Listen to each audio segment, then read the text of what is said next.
Ang daming natatakot ngayon kasi hindi na natin mapipindot ang withdrawal engine. Nagkulay green na siya, guys. Mabuti na lang ganyan lang kaliit yung akin. At yung iba napakalalaking komisyon tapos hindi nila ma-withdraw. Kasi nga ganito na. Mabuti na lang yun sa akin. Bago mangyari to kaninang umaga ay na-withdraw ko na yung akin. Kailangan ko kasi pambili ng gamot ko kaya withdraw ko na yung akin. Pambayad ko ng utang, tapos pambili ko ng gamot, ayan, na-withdraw ko na yung akin. Tapos, kaninang umaga, namomroblema din ako, guys, kagaya nyo. Kasi hindi ko rin ma-withdraw yung 500 pesos ko. Alam nyo ba, guys, wag na wag kayo mag-alala. Hindi problema yan. Si TikTok lang ang nagkaroon ng error. Si TikTok lang ang nagkaroon ng problema. Makukuha nyo rin yung komisyon dito sa TikTok. Hintay nyo lang. Grabe naman kayo. Huwag kayo matakot. Babalik at babalik din yan. Magkakaroon din yan ng withdrawal icon. Engine pala.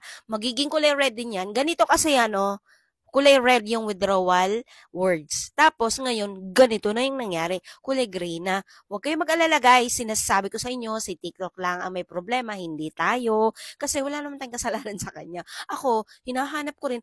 Oo, parehas tayo. Nagkakaproblema din ako kanina. Iniisip ko rin kung anong problema ko, kung ano yung kasalanan ko, bakit ganito ngayon, hindi na ako makapag-withdraw. Kasi, guys, yung commission ko na yan, yung 500 pesos, ay parang kahapon lang ata yan. Tapos, syempre ngayon, iba na ngayon yung ano.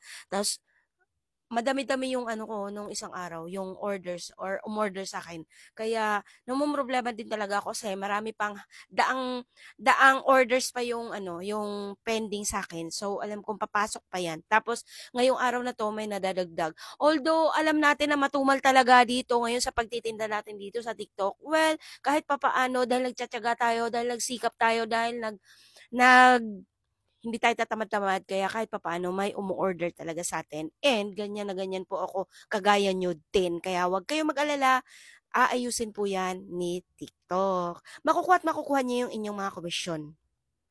Okay? Walang problema yan. Bye!